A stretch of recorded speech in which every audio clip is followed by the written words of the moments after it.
بسم اللہ الرحمن الرحیم۔ السلام علیکم۔ ہاروت اور ماروت دو فرشتے ہیں۔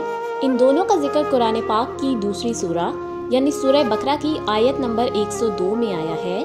اللہ تعالیٰ فرماتے ہیں، اور لوگ ان لغویات کے پیچھے لگ گئے جو سلیمان کے عہد سلطنت میں شیاطین پڑھا کرتے تھے، اور سلیمان نے مطلق کفر کی بات نہیں کی بلکہ شیطان ہی کفر کرتے تھے کہ لوگوں کو جادو سکھاتے، اور ان باتوں کے پیچھے لگ گئے جو شہر بابل میں دو فرشتوں یعنی ہاروت اور ماروت پر اتری تھیں، اور وہ دونوں کسی کو کچھ نہ سکھاتے جب تک یہ نہ کہہ دیتے کہ ہم تو ذریعہ آزمائش ہیں، تم کفر میں نہ پڑو۔ غرض لوگ ان سے ایسا جادو سیکھتے جس سے میاں بیوی میں جدائی ڈال دیں، اور خدا کے حکم کے سوا وہ اس سے کسی کا کچھ نہیں بگاڑ سکتے تھے، اور کچھ ایسے منتر سیکھتے جو ان کو نقصان ہی پہنچاتے اور فائدہ کچھ نہ دیتے، اور وہ جانتے تھے کہ جو شخص ایسی چیزوں کا خریدار ہوگا اس کا آخرت میں کچھ حصہ نہیں، اور جس چیز کے عوض انہوں نے اپنی جانوں کو بیچ ڈالا وہ بری تھی، کاش وہ اس بات کو جانتے۔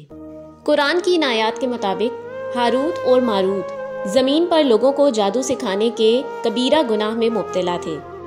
ہاروت اور ماروت کی زمین پر آنے کے بارے میں مختلف روایات موجود ہیں، اور ہر روایت ایک دوسرے سے مختلف ہے۔ تبری کی روایت کے مطابق ایک روز اللہ پاک آسمان کے پردے ہٹا دیتے ہیں، جس کے باعث فرشتے زمین پر انسانوں اور ان کے اعمال کو دیکھ سکتے ہیں۔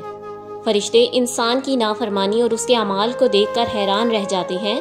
وہ اللہ سے اس بات کا تقاضا کرتے ہیں کہ انسانوں کو ان کی سرکشی کی سزا دی جائے، جس پر اللہ رب العزت فرماتے ہیں کہ اس نے انسانوں کو نفس عطا کیا ہے، اور اس کے ساتھ ساتھ انسانوں کو گمراہ کرنے کے لیے شیطان کو بھی کھلی آزادی دی ہے۔ اسی وجہ سے انسان گمراہ ہو کر یہ گناہ کرتے ہیں، لیکن اللہ تعالیٰ اپنی رحمت کے باعث ان کے ان گناہوں کو معاف فرما دیتے ہیں۔ یہ بات سن کر فرشتے دعویٰ کرتے ہیں کہ اگر انسان کی جگہ پر وہ ہوں تو وہ کبھی ان گناہوں کا ارتکاب نہیں کریں گے۔ یہ بات سن کر اللہ تعالیٰ ان کو آزمانے کا فیصلہ کر لیتا ہے۔ اللہ تعالیٰ فرشتوں سے کہتے ہیں کہ وہ اپنے میں سے دو بہترین فرشتوں کا انتخاب کر لیں، اور یہ کہ پھر خدا ان کو جسمانی خواہشات سے مالا مال کر کے زمین پر بھیجے گا، اور شیطان کو ان کو ورغلانے کی مکمل آزادی دے گا۔ فرشتے اللہ تعالیٰ کی طرف سے اس امتحان کو قبول کر لیتے ہیں، اور پھر اپنے میں سے دو بہترین اور متقی فرشتوں یعنی ہاروت اور ماروت کا انتخاب کرتے ہیں۔ اس کے بعد اللہ ان کو نفسانی خواہشات عطا کرتے ہیں، اور ان سے وعدہ لیتے ہیں کہ وہ زمین پر آنے کے بعد شراب، زنا، بت پرستی اور قتل جیسے بڑے بڑے گناہوں سے دور رہیں گے۔ دونوں فرشتے ان تمام گناہوں سے دور رہنے کا وعدہ کر لیتے ہیں، اور پھر اللہ تعالیٰ ہاروت اور ماروت کو زمین پر بھیج دیتے ہیں۔ زمین پر آ کر یہ فرشتے لوگوں کے ساتھ رہنے لگتے ہیں، اور ان کے بہت سارے معاملات کا فیصلہ کرنے لگتے ہیں۔ کچھ روز کے بعد ان دونوں کی ملاقات ایک زہرہ نامی عورت سے ہوتی ہے، اور وہ ان دونوں کو بہت پسند آ جاتی ہے۔ دونوں اس سے اس خواہش کا اظہار کرتے ہیں کہ وہ اس سے رشتہ بنانا چاہتے ہیں۔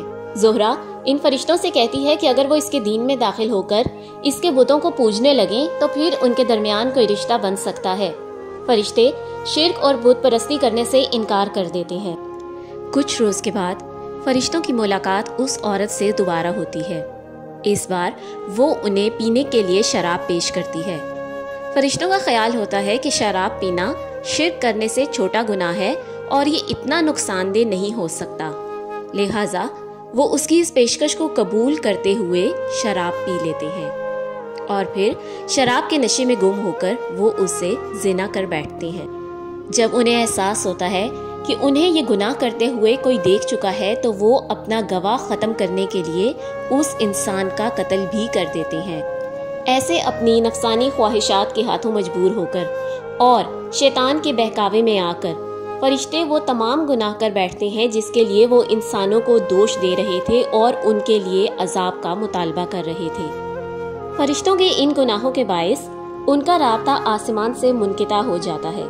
اللہ انہیں فرماتے ہیں کہ میں نے تمہیں اپنی زمین پر اپنی مخلوق کے ساتھ رہنے کے لیے ایک مدت کے لیے بھیجا، لیکن تم نے اس تھوڑے سے عرصے میں وہ تمام گناہ کر دیے جس سے میں نے تمہیں منع کیا تھا۔ تم میرے سامنے شرمندہ تک نہ ہوئے، حالانکہ یہ تم ہی تھے جو زمین والوں کی انہی نافرمانیوں پر میرے سے ان کے لیے عذاب مانگ رہے تھے۔ روایات میں آتا ہے کہ اس کے بعد ہاروت اور ماروت کو بابل اور نینوا کے کنویں میں الٹا لٹکا دیا گیا، جہاں وہ آج بھی لٹکے ہوئے ہیں اور وہ قیامت کے دن تک وہاں ویسے ہی لٹکے رہیں گے۔ تاہم بہت سے علماء اور محققین، جن میں ڈاکٹر اسرار بھی شامل ہیں، انہوں نے مسلمانوں کو اس واقعے پر منوعن یقین کرنے سے گریز کرنے کا کہا ہے، کیونکہ قرآن نے ہاروت اور ماروت سے متعلق صرف جادو کا ذکر کیا ہے، کسی اور گناہ کے بارے میں کوئی ذکر نہیں کیا گیا، اور یہ کہ یہ روایات وقت زمانہ کے ساتھ ساتھ خود گھڑی گئی ہیں اور یہ یہودیوں کی جانب سے اسلام کے لیے کیا گیا پروپیگنڈے کا ایک حصہ ہے۔ علماء کرام کے مطابق ہاروت اور ماروت کو حضرت سلیمان علیہ السلام کی وفات کے بعد بنی اسرائیل کے پاس آزمائش کے طور پر بھیجا گیا، جہاں وہ لوگوں کو جادو سکھایا کرتے تھے، لیکن جادو سکھانے سے قبل وہ لوگوں کو اس بات سے آگاہ کر دیا کرتے تھے کہ یہ ایک کھلی گمراہی ہے۔ ہاروت اور ماروت کی حقیقت اب کچھ بھی ہو، تاہم قرآن پاک نے ان کے نام کے ساتھ ان کا ذکر کر کے ان کی موجودگی کے بارے میں مہر ثبت کر دی ہے، اور ان کے ہونے کے بارے میں اب کوئی شک و شبہ نہیں رہ گیا۔